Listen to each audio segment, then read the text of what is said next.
हम पढ़ेंगे आरोह पुस्तक की पहली कहानी, गद्यखंड का पहला पाठ, जिसका नाम है नमक का दारोगा, जिसके लेखक हैं मुंशी प्रेमचंद जी।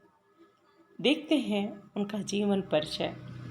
उनका मूल नाम है धनपत राय। मूल अर्थात उनका जो अपना नाम था, प्रेमचंद के नाम से वो उन लिखते थे, लेखन का नाम था उनका प्रेमचंद, लेकिन जो रियल नेम था वो था धनपत राय। उनका जन्म हुआ सन 1880 में लहमी गांव। लहमी कहाँ है? उत्तर प्रदेश। जिनके प्रमुख रचनाएं हैं सेवा सदन, प्रेमाश्रम, रंगभूमि, निर्मला, कायाकल्प, गबन, कर्मभूमि, गोदान, सोजे वतन, मानसरोवर जो 8 खंडों में है, गुप्त धन जो कि कहानी संग्रह है, करबला, संग्राम, देव प्रेम की देवी जो नाटक है, कुछ विचार, विविध प्रसंग, निबंध, ये क्या है? कुछ विचार और विविध प्रसंग निबंध संग्रह है। तो और मुंशी प्रेमचंद जी का निधन हुआ सन 1936 में। तो प्रेमचंद जी हिंदी कथा साहित्य के शिखर पुरुष माने जाते हैं। कथा साहित्य के इस शिखर पुरुष का बचपन अभाव में बीता। स्कूली शिक्षा पूरी करने के बाद पारिवारिक समस्याओं के कारण जैसे तैसे बीए तक की पढ़ाई की। अंग्रेजी में एमए करना चाहते थे, लेकिन जीवन यापन के लिए नौकरी करनी पड़ी। सरकारी नौकरी मिली भी, लेकिन महात्मा गांधी के असहयोग आंदोलन में सक्रिय होने के कारण त्यागपत्र देना पड़ा।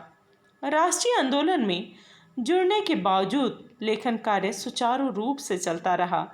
पत्नी शिवरानी देवी के साथ अंग्रेजों के खिलाफ आंदोलन में हिस्सा लेते रहे। उनके जीवन का राजनीतिक संघर्ष उनकी रचनाओं में सामाजिक संघर्ष बनकर सामने आया, जिसमें जीवन का यथार्थ और आदर्श दोनों था।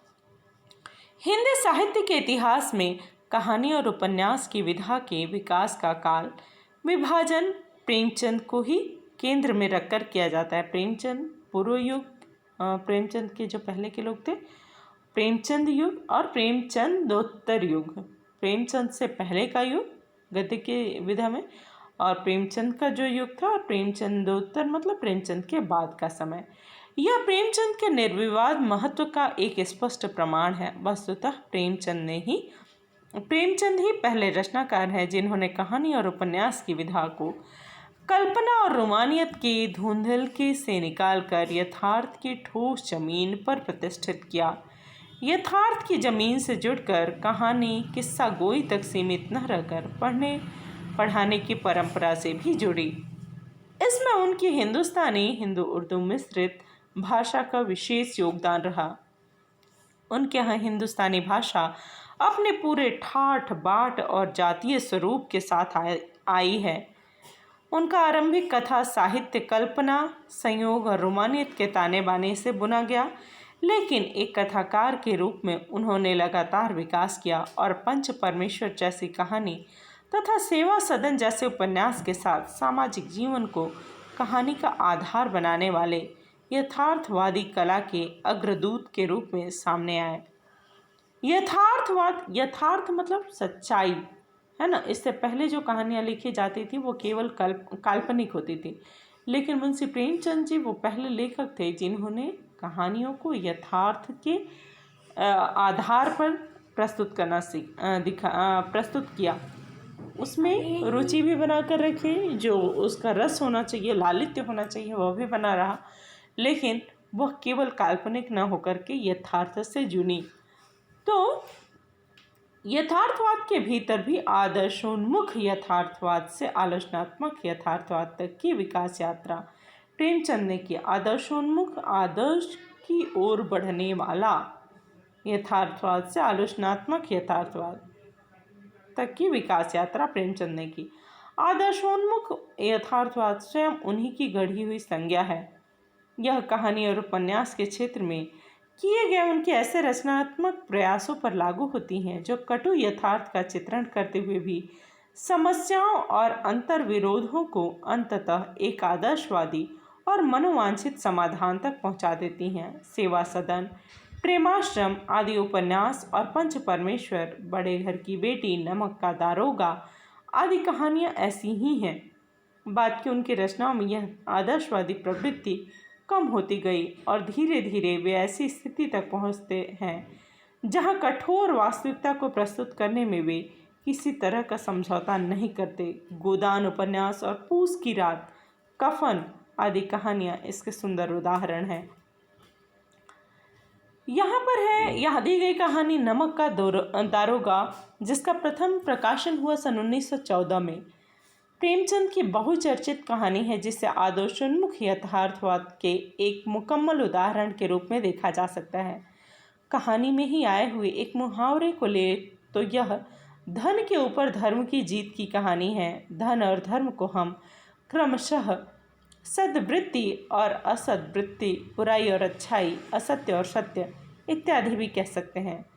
कहानी में इनका प्रतिनिधित्व क्रमशः पंडित आलोपीदीन और मुंशी वंशीधर नामक पात्रों ने किया है।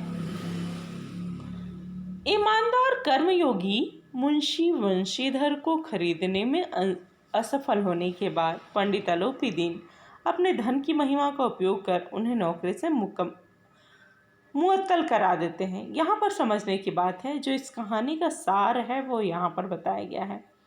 क्या धन और धर्म को इस कहानी से ये बताता है कि धन के ऊपर धर्म की जीत की कहानी है। तो धर्म के प्रतिनिधि कौन है यहाँ पे? ईमानदार कर्मयोगी कौन है? धर्म की जीत किसकी होती है? मुंशी वंशीधर। मुंशी वंशीधर को कौन खरीदना चाहता है? पंडित आलोपीदीन। पंडित आलोपीदीन जो कि इस कहानी में एक ऐसे पात्र हैं जो बहुत ही संभ्रांत हैं, बहुत ही नामी हैं, बहुत इज्जतदार हैं, लेकिन वो यदि कोई गलत कार्य करते भी हैं, कोई भ्रष्टाचार, कोई गलत कार्य करते हैं, कोई कानून तोड़ते भी हैं, तो उनके ऊपर कोई उंगली नहीं उठाता है। क्यों?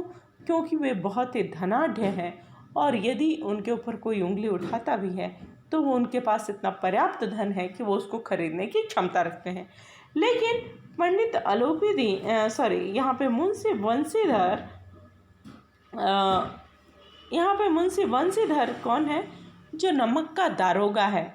नमक का दारोगा है, वह बिकने को तैयार नहीं है क्योंकि उसकी नई नई नौकरी लगी थी और उसमें भरा था ईमानदारी का चस्का। उसको ईमानदारी का पाठ उसने पढ़ा था। भले ही उसके पिता ने समझाया था कि नहीं, हमारे घरेलू हालात ठीक नहीं हैं और तुम्हें इतनी अच्छी नौकरी मिली है जहां ऊपरी आमदनी बहुत होती है, तो तुम इस बात का ध्यान रखना कि तुम जितना अधिक धन कमा सको कमाने का प्रयास करना। लेकिन पंडित आलोपीदीन उसे खरीद नहीं पाते हैं और अपनी धन की महिमा का उपयोग कर उन्हें नौकरी से मुअत्तल करा देते हैं। मुअत्तल मतलब निकलवा देते हैं ना।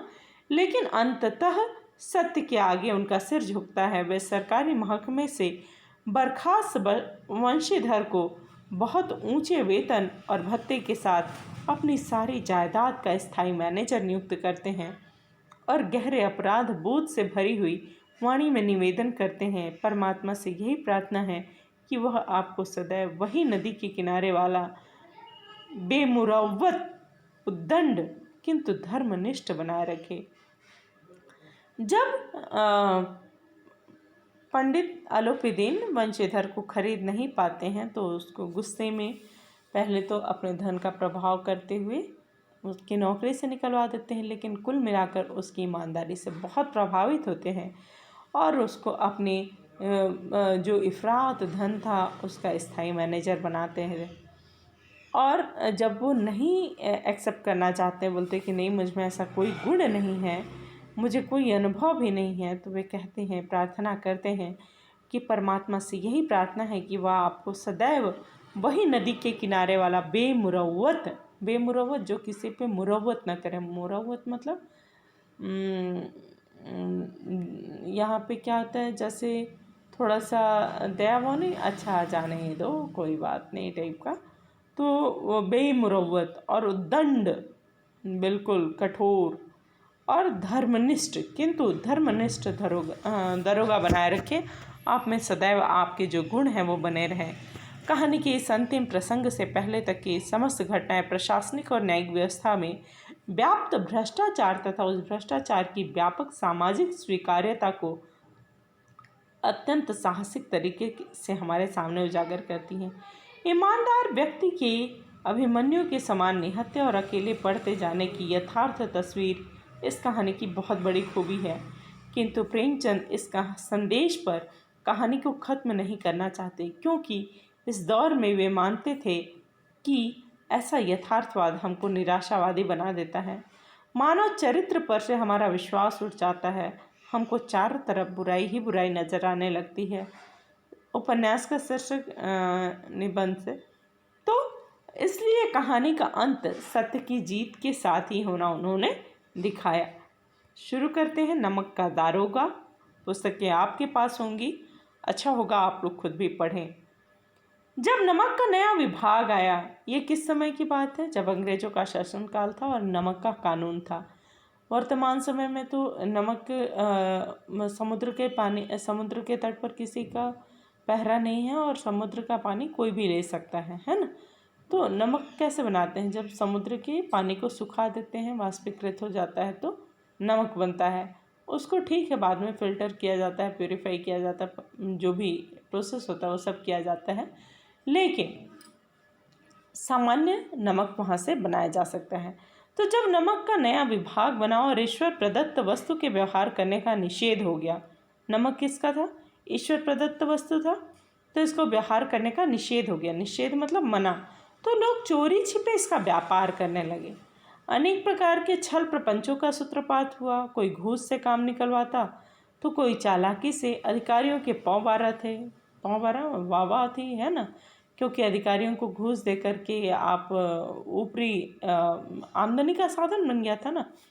तो इसके दरोगा के पद के लिए तो वकीलों का भी जी ललचाता था, इतनी ऊपरी कमाई थी। यह वह समय था जब अंग्रेजी शिक्षा और ईसाई मत को लोग एक ही वस्तु समझते थे। फारसी का प्राबल्य था। प्रेम की कथाएं और श्रृंगार रस के काव्य पढ़कर फारसीदा लोग सर्वोच्च पदों पर नियुक्त हो जाया करते थे। मुंशी प्रेमचंद भी जुलेखा की विरह कथा समाप्त करके मजनू और फरहाद के प्रेम वृतांत को नल और नील की लड़ाई और अमेरिका के आविष्कार से अधिक महत्व की बातें समझते हुए रोजगार की खोज में निकले। कौन? मुंशी वंशीधर, है ना, मुंशी वंशीधर जो इस कहानी का मुख्य पात्र है। तो वे भी नौकरी की तलाश में घर से बाहर निकले।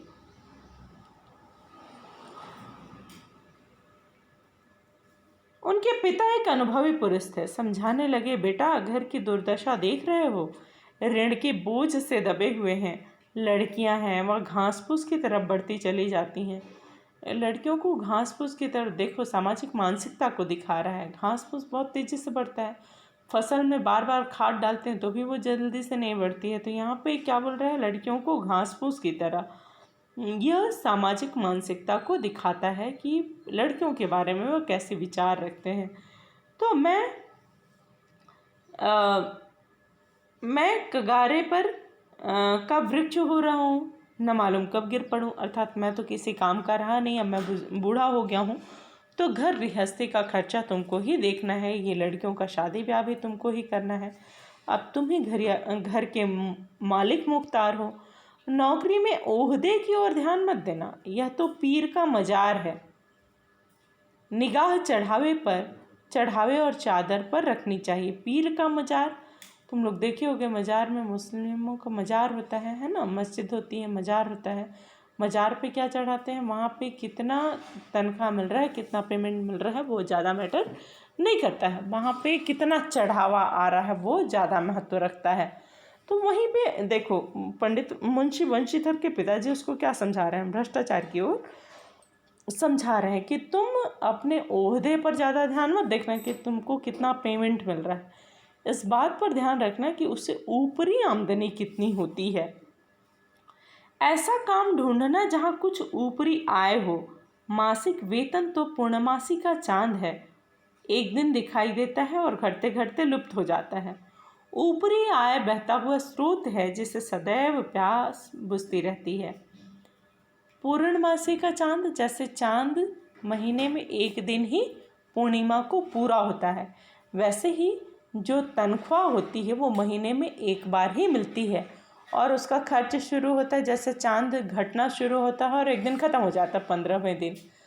तो मुंशी वंशीधर के पिताजी भी वही उदाहरण देते हैं कि वो तो तनख्वाह वाला तो क्या है, एक दिन मिलेगा महीना में और फिर घटते घटते 15 दिन में ख़त्म हो जाएगा। इसलिए तुम वेतन पे बहुत महत्व मत देना, बहुत ध्यान मत देना, बल्कि ऊपरी आमदनी पे ध्यान देना, क्योंकि ऊपरी आमदनी कैसी है, बहती हुई नदी है जो कब कितनी मिलेगी, रोज़ मिलती रहेगी, कभी कितना अधिक भी आ सकता है, कम भी आ सकता है, तो आपकी प्यास हमेशा बुझती रहती है। वेतन मनुष्य देता है, इसी से उसमें वृद्धि नहीं होती। ऊपरी आमदनी ईश्वर देता है, इसी से उसकी बरकत होती है।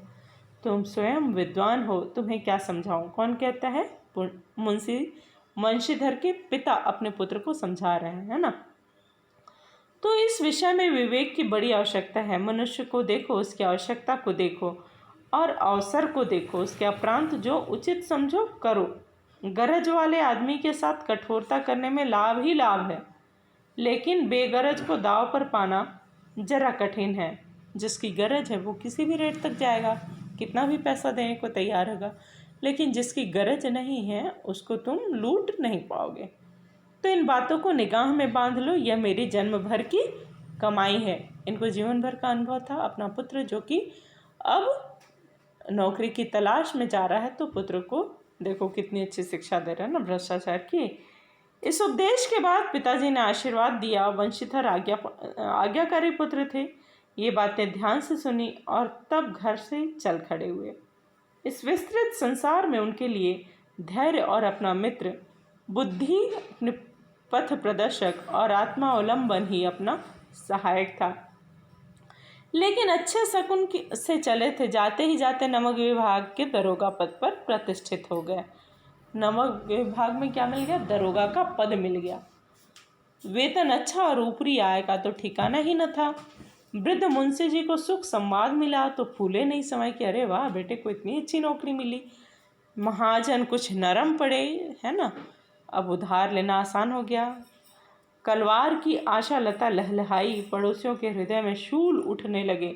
पड़ोसियों को अच्छा सुन के अच्छा नहीं लगता है ना, उनके हृदय में कांटे गड़ने लगते हैं। तो उनके हृदय में कांटे गड़ने लगे, शूल उठने लगे। जाड़े के दिन था, रात का समय था। नमक के सिपाही चौकीदार नशे में मस्त थे। मुंशी वंशीधर को यहाँ आए अभी 6 महीने से अधिक नहीं हुए थे, लेकिन इस थोड़े से समय में ही उन्होंने अपनी कार्यकुशलता और उत्तम आचार से अफसरों को मोहित कर लिया था।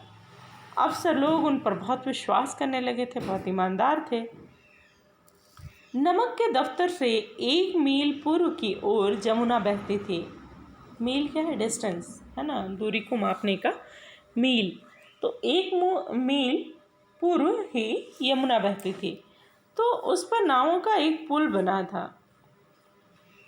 किस चीज़ का पुल बना था? नाव का ही एक पुल बना हुआ था। दरोगा जी किवाड़ बंद किए मीठी नींद सो रहे थे। ठंड का दिन था। अचानक आंख खुली तो नदी के प्रवाह की जगह गाड़ियों की गड़गड़ाहट तथा मल्लाहों का कोलाहल सुनाई दिया। रात को नदी तो निर्बाध रूप से बहती है। मीठी नींद सो रहे थे। अचानक उनको नदी के बहाव की जगह गाड़ियों की शोर सुनाई दी, गड़गड़ाहट सुनाई दी और मल्लाहों का कोलाहल।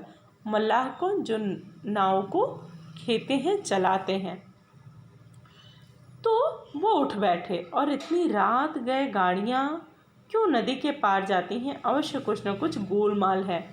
तर्क ने भ्रम की पुष्टि की। उन्होंने ये सोचा और वे खड़े हो गए। वर्दी पहनी, तमंचा जेब में रखा और बात की बात में घोड़ा बढ़ाए हुए पुल पर आ पहुँचे। गाड़ी का जमाना नहीं था, तो उन्होंने घोड़ा उठाया और जहाँ से आवाज़ आ रही थी उस दिशा की ओर बढ़ निकले। वहाँ पहुँच गए।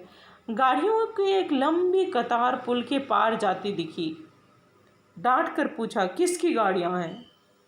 और जवाब मिला, ये देखो यहाँ पे दिखा रहा है ना। तो जवाब मिला। थोड़ी देर तक तो सन्नाटा रहा, कोई कुछ नहीं बोला, लेकिन आदमियों में कुछ कानाफूसी हुई। तब आगे वाले ने कहा, पंडित अलोपी दीन की। कौन पंडित अलोपी दीन? दातागंज के मुंशी वंशीधर चौके पंडित अलोपी दीन इस इलाके के सबसे प्रतिष्ठित जमींदार थे। लाखों रुपए का लेन देन करते थे। इधर छोटे से बड़े कौन ऐसे थे जो उनके ऋणी न हो।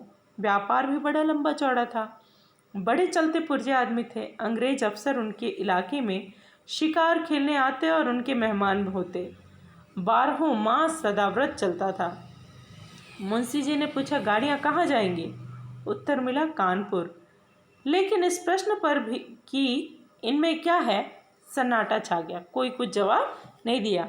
किसकी है बता दिए, इसमें कहाँ जाएंगी बता दिए, लेकिन इसमें क्या है कोई जवाब नहीं मिला। दारोगा साहब का संदेह और भी बढ़ा।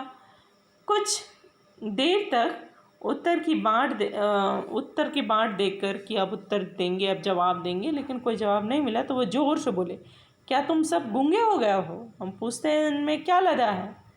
जब इस बार भी कोई उत्तर न मिला तो उन्होंने घोड़े को एक गाड़ी से मिलाकर बोरे को टटोला, है ना, और भ्रम दूर हो गया। क्या था बोरे में? नमक के ढेले थे। ये नमक कैसे जा रहे थे? चोरी से जा रहे थे रातों रात, क्योंकि नमक पे तो टैक्स लग चुका था, नमक पे सरकार का कंट्रोल था। तो पंडित अलोपी दीन अपने सजीले रथ पर सवार कुछ सोते कुछ जागते चले आते थे। अचानक कई गाड़ी वालों ने घबराए हुए आकर जगाया और बोले, महाराज, दरोगा ने गाड़ियाँ रोक दी हैं और घाट पर खड़े आपको बुलाते हैं। पंडित अलोपी दीन का लक्ष्मी जी पर अखंड विश्वास था। अरे रोकने दो, कोई बात नहीं, पर्याप्त है, खरीद लेंगे, है ना। वह कहाँ कहते थे कि संसार का तो कहना ही क्या, स्वर्ग में भी लक्ष्मी का ही राज्य है। उनका यह कहना यथार्थ ही था। न्याय और नीति सब लक्ष्मी के ही खिलौने हैं। इन्हें वह जैसे चाहती है वैसे न चाहती है। यहाँ पे देखो भ्रष्टाचार को बता रहा है ना।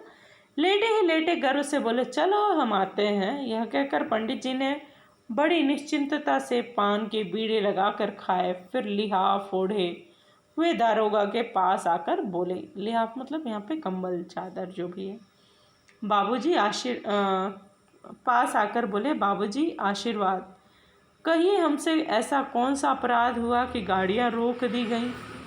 हम ब्राह्मणों पर तो आपकी कृपा दृष्टि रहनी चाहिए। वंशीधर रुखाई से बोले, सरकारी हुक्म।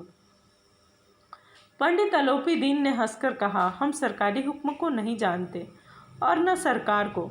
हमारे सरकार तो आप ही हैं। हमारा और आपका तो घर का मामला है। हम कभी आपसे बाहर हो सकते हैं? आपने व्यर्थ का कष्ट उठाया। यह हो नहीं सकता कि इधर से जाएं और इस घाट के देवता को भेंट न चढ़ाएं। ये भेंट क्या है? रिश्वत, है ना। तो उन्होंने कहा कि यहाँ आप आने की फालतू ही कष्ट उठाए, हम आपको आपका हिस्सा देकर ही जाते हैं। यहाँ पे उनको खरीदने की कोशिश हो रही है, देखो। तो मैं तो आपकी सेवा में स्वयं ही आ रहा था। वंशीधर पर ऐश्वर्य की मोहिनी वंशी का कुछ प्रभाव नहीं पड़ा। ईमानदारी की नई उमंग थी। कड़क कर बोले, हम उन नमक हरामों में नहीं हैं जो कौड़ियों पर ईमान बेचते हैं। आप इस समय हिरासत में हैं। आपका कायदे के अनुसार चालान होगा। बस मुझे अधिक बातों की फुर्सत नहीं है। जमादार बदलू सिंह, तुम इन्हें हिरासत में ले लो, मैं हुक्म देता हूँ। पंडित अलोपी दीन स्तंभित हो गए। आज तक उनके साथ ऐसा कभी नहीं हुआ था कि लक्ष्मी फेल हो जाए, है ना। गाड़ी वालों में हलचल मच गई कि ऐसा कैसा दरोगा इतने बड़े जमींदार को जेल में डालेगा। पंडित जी के जीवन में कदाचित यह पहला ही अवसर था कि पंडित जी को यह ऐसी कठोर बातें सुननी पड़ी। बदलू सिंह आगे बढ़ा, किंतु रौब के मारे यह साहस नहीं हुआ कि उनका हाथ पकड़ सके। पंडित जी ने धर्म को धन का ऐसा निरादर करते कभी नहीं देखा था। आज तक उनका यही अनुभव था कि धन से किसी को भी खरीदा जा सकता है, किसी के भी धर्म को खरीदा जा सकता है। उन्होंने कभी यह कल्पना भी नहीं थी कि धन का भी ऐसा निरादर हो सकता है। विचार किया, यह अभी उद्दंड लड़का है, नया लड़का है ना, इसीलिए माया मोह के जाल में अभी नहीं पड़ा है, अल्हड़ है, झिझकता है। बहुत दीन भाव से बोले, बाबू साहब ऐसा न कीजिए, हम मिट जाएंगे, इज्जत धूल में मिल जाएगी। हमारा अपमान करने से आपके हाथ क्या आएगा? हम किसी तरह आपसे बाहर थोड़े ही हैं। मुंशीधर ने कठोर स्वर में कहा, हम ऐसी बातें नहीं सुनना चाहते। अलोपीदीन ने जिस सहारे को चट्टान समझ रखा था, कौन सा सहारा? धन का सहारा, वह पैरों के नीचे से खिसकता हुआ महसूस हुआ। स्वाभिमान और धन, ऐश्वर्य की कड़ी चोट लगी।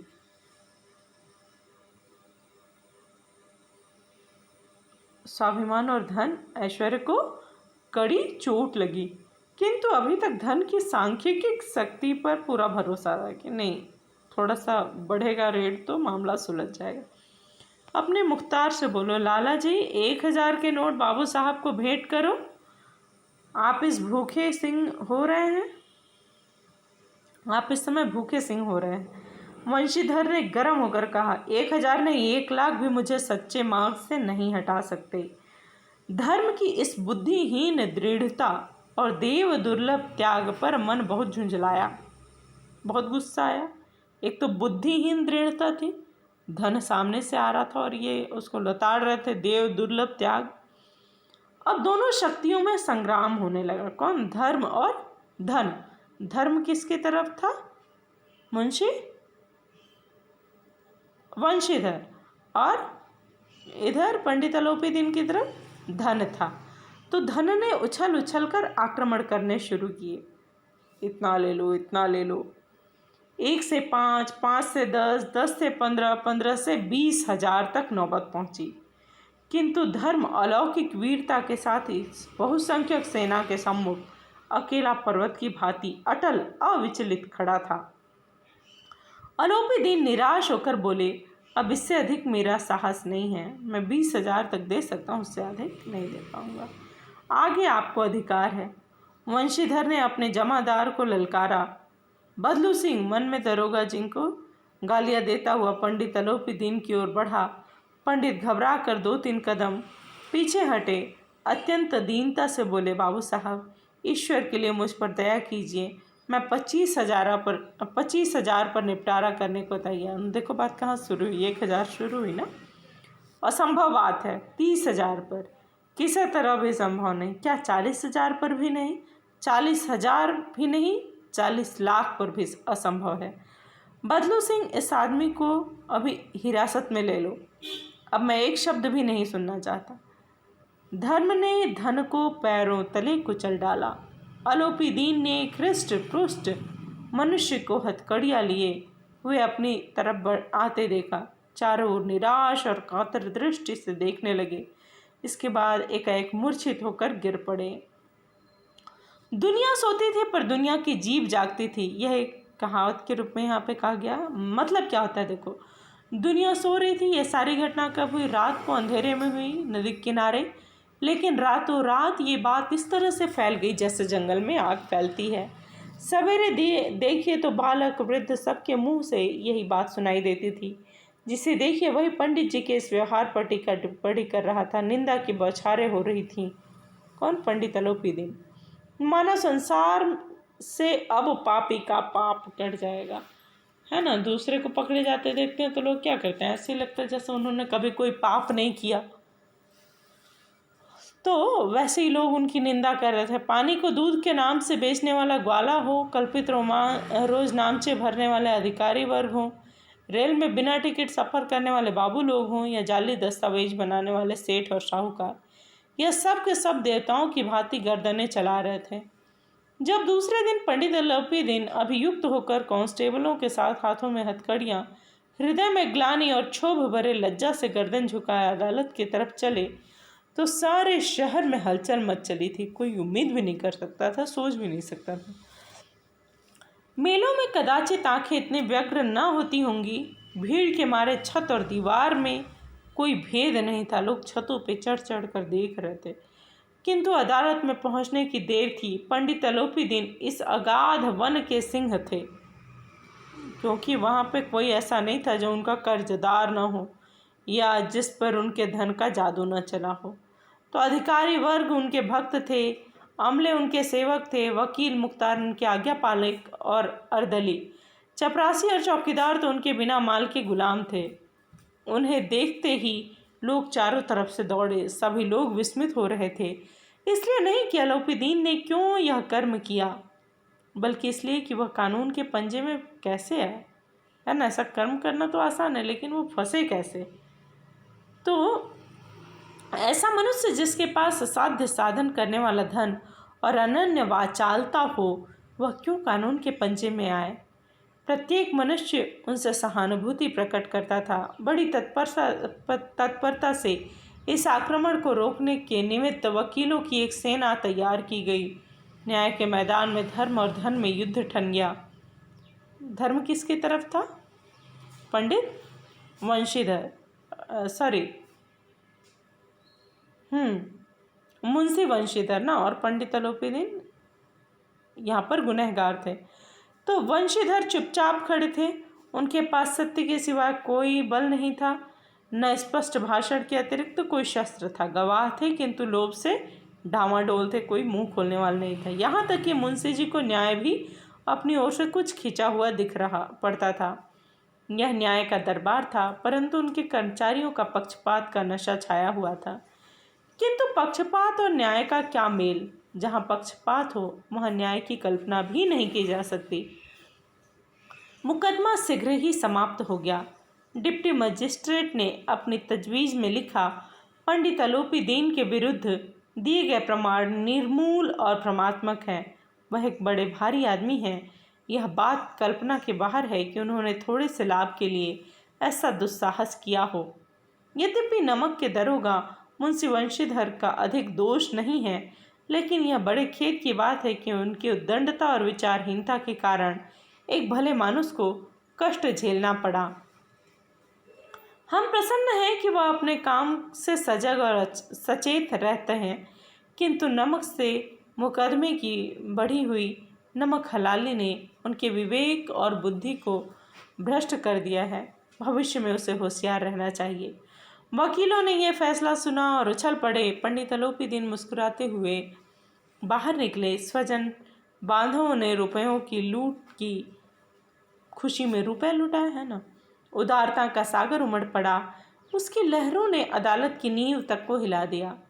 जब वंशीधर बाहर निकले तो चारों ओर से उनके ऊपर व्यंग्यवाड़ों की वर्षा होने लगी। चपरासियों ने झुक झुक कर सलाम किए, किंतु इस समय एक एक कटु वाक्य, एक एक संकेत उनकी गर्वांगी को प्रज्वलित कर रही थी। कदाचित इस मुकदमे में सफल होकर वह इस तरह करते हुए न चलते। आज उन्हें संसार का एक खेदजनक विचित्र अनुभव हुआ, जहाँ किस तरह से उनका धर्म, वो किस तरह से ईमानदारी से अपने कर्तव्य को लेकर खड़े थे और बाकी सब किस तरह से धन के लोभ में डूबे हुए थे। तो उनका यह बहुत ही विचित्र अनुभव रहा। न्याय और विद्वता, लंबी चौड़ी उपाधियाँ, बड़ी बड़ी दाढ़ियाँ और ढीले चोंगे एक भी सच्चे और आदर के पात्र नहीं हैं। वंशीधर ने धन से बैर मोल लिया था, उनका मूल्य चुकाना अनिवार्य था, है ना। उसने धन की बेइज्जती की थी, लक्ष्मी का अपमान किया था, तो उसका मूल्य तो चुकाना ही था। कठिनता से एक सप्ताह बीता होगा कि मुअत्तली का परवाना आ गया। कार्यपरायणता का दंड मिला। बेचारे भग्न हृदय शोक और खेद से व्यथित होकर घर चले आए। बूढ़े मुंशी जी तो पहले ही से कुड़बुड़ा रहे थे। उनको सारी बातें पता थी, तो कि चलते चलते इस लड़के को समझाया था, लेकिन इसने एक नहीं सुनी। सब मनमानी करता रहा और धन को ठुकराता रहा। हम तो कलवार और कसाई की तगादे से हैं, बुढ़ापे में भगत बनकर बैठे और वहाँ बस वही सूखी तनख्वाह। हमने भी तो नौकरी की है और कोई ओहदेदार नहीं की, लेकिन काम किया, दिल खोल कर किया, और आप ईमानदार बनने चले हैं। घर में चाहे अंधेरा हो, मस्जिद में अवश्य दिया जलाएंगे। ये सब तो सुन नहीं था ताना पिताजी का, है ना। खेद ऐसी समझ पर पढ़ना लिखना सब अकारत। इसके थोड़े ही दिनों बाद अब मुंशी वंशीधर इस दुरावस्था में घर पहुँचे और बूढ़े पिताजी ने समाचार सुना तो सिर पीट लिया। बोले, जी चाहता है कि तुम्हारा और अपना सिर फोड़ लूँ। बहुत देर तक पछता कर हाथ मलते रहे, क्रोध में कुछ कठोर बातें भी कहीं और यदि वंशीधर वहाँ से टल न जाते तो अवश्य ही यह क्रोध विकट रूप धारण करता। वृद्ध माता को भी दुख हुआ कि जगन्नाथ और रामेश्वर यात्रा की कामनाएं मिट्टी में मिल गई। बेटा थोड़ा ऊपरी कमाई करता, अधिक धन आता तो मैं भी थोड़ा तीर्थ करके आती। पत्नी ने तो कई दिनों तक सीधे मुंह बात तक नहीं की। इसी प्रकार एक सप्ताह बीत गया। संध्या का समय था। बूढ़े मुंशी जी बैठे राम नाम की माला जप रहे थे। इसी समय उनके द्वार पर सजा हुआ रथ आकर रुका। हरे और गुलाबी पर्दे, पछहिए बैलों की जोड़ी। पछहिए क्या है? बैलों की प्रजाति है जो बहुत ही तंदुरुस्त होते हैं, बहुत हेल्दी होते हैं। तो उनकी गर्दनों में नीले धागे, सींगे पतली से जड़ी, पीतल से जड़ी हुई, मतलब सुंदर सुंदर बैल थे। और बैलगाड़ी आकर रुकी। कई नौकर लाठियां कंधों पर रखे साथ थे। मुंशी जी अगवानी को दौड़े। देखा तो पंडित अलोपी दीन, वही पंडित अलोपी दीन जिनको वंशीधर ने जेल में किया था नमक वाले केस में। झुक कर दंडवत की। कौन? मुंशी जी के पिता ने। और लौलो चप्पो की बातें करने लगे, है ना। हमारा भाग्य उदय हुआ जो आपके चरण इस द्वार पर आए। आप हमारे पूज्य देवता हैं, आपको कौन सा मुँह दिखाया। मुँह में तो कालिख लगी हुई है। किसने लगाया? हमारे बेटे ने। किंतु क्या करें, लड़का अभागा कपूत है, नहीं तो आपसे क्यों मुँह छिपाना पड़ता। ईश्वर निसंतान चाहे रखे पर ऐसी संतान न दे। अलोपी दीन ने कहा, नहीं भाई साहब, ऐसा न कहिए। मुंशी जी ने चकित होकर कहा, ऐसी संतान को और क्या कहूँ। अलोपी दीन ने वात्सल्यपूर्ण स्वर में कहा, कुल तिलक और पुरुषों की कीर्ति उज्जवल करने वाले संसार में ऐसे कितने धर्मपरायण मनुष्य हैं जो धर्म पर अपना सब कुछ अर्पण कर देते हैं। पंडित अलोपी दीन ने वंशीधर से कहा, दरोगा जी, इसे खुशामद न समझिए। खुशामद करने के लिए मुझे इतना कष्ट उठाने की जरूरत नहीं थी। उस रात को आपने अपने अधिकार बल से मुझे अपनी हिरासत में लिया था, किंतु आज मैं स्वेच्छा से आपकी हिरासत में हूँ। मैंने हजारों रईस और अमीर देखे, हजारों उच्च पदाधिकारियों से काम पड़ा, किंतु मुझे परास्त किया तो आपने। मैंने सबको अपना और अपने धन का गुलाम बनाकर छोड़ दिया। मुझे आज्ञा दीजिए कि मैं आपसे कुछ विनय करूं। वंशीधर ने अलोपी दीन को देखा तो उठकर सत्कार किया, किंतु स्वाभिमान सहित। यहाँ पर पढ़े थे चूँकि वंशीधर का, उन्होंने सत्कार किया लेकिन स्वाभिमान से झुके नहीं थे। मैंने कोई गलत काम किया है वैसा भाव उनमें नहीं था। समझ गए कि यह महाशय मुझे लज्जित करने और जलाने आए हैं, है ना, यहाँ आए हैं तो क्षमा प्रार्थना कर चेष्टा नहीं की कि उनसे किसी बात की क्षमा याचना करूं। वरन उन्हें अपने पिता की यह ठकुर सुहाती की बात असह्य सी प्रतीत हुई। जो उनके पिताजी लोलो चप्पो बतिया रहे थे वो भी अच्छा नहीं लगा।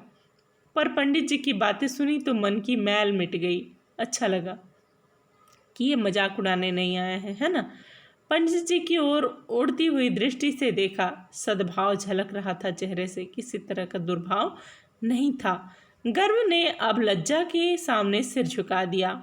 शर्माते हुए बोले, यह आपकी उदारता है जो ऐसा कहते हैं।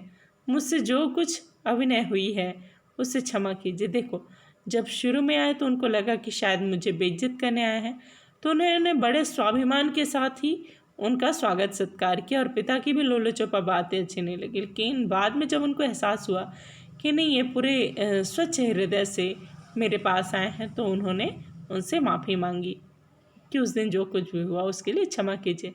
मैं धर्म की बेड़ी में जकड़ा हुआ था, नहीं तो वैसे मैं आपका दास हूँ। जो आज्ञा होगी वह मेरे सिर माथे पर।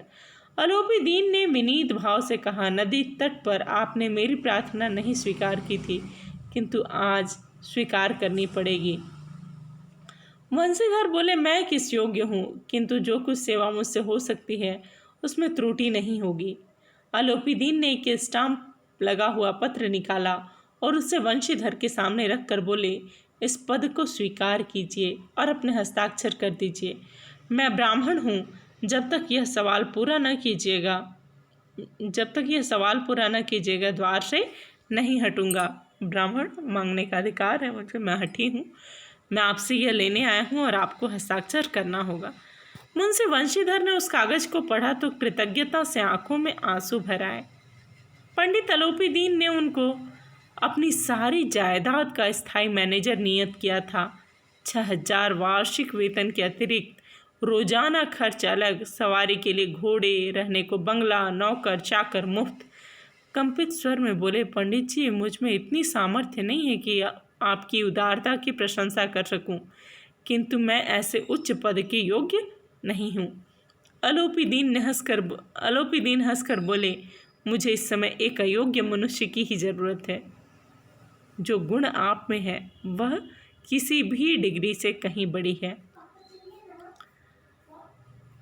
वंशीधर ने गंभीर भाव से कहा, यूँ मैं आपका दास हूँ। आप जैसे कीर्तिवान सज्जन पुरुष की सेवा करना मेरे लिए सौभाग्य की बात है, किंतु मुझ में न विद्या है, न बुद्धि है, न वह स्वभाव जो इन त्रुटियों की पूर्ति कर देता है। ऐसे महान कार्य के लिए एक बड़े मर्मज्ञ अनुभवी मनुष्य की जरूरत है। अलोपीदीन ने कलमदान से कलम निकाली, कलमदान मतलब पेन स्टैंड से कलम निकाली और उसे वंशीधर के हाथ में देकर बोले, न मुझे विद्वता की चाह है, न अनुभव की, न मर्मज्ञता की, न कार्यकुशलता की। इन गुणों के महत्व का परिचय खूब पा चुका हूँ। अब सौभाग्य और सुअवसर ने मुझे वह मोती दे दिया है जिसके सामने योग्यता और विद्वता की चमक फीकी पड़ जाती है। यह कलम लीजिए, अधिक सोच विचार न कीजिए, दस्तखत कर दीजिए। परमात्मा से यही प्रार्थना है कि वह आपको सदैव वही नदी के किनारे वाला बेमुरव्वत, उद्दंड, कठोर परंतु धर्मनिष्ठ दरोगा बनाए रखे।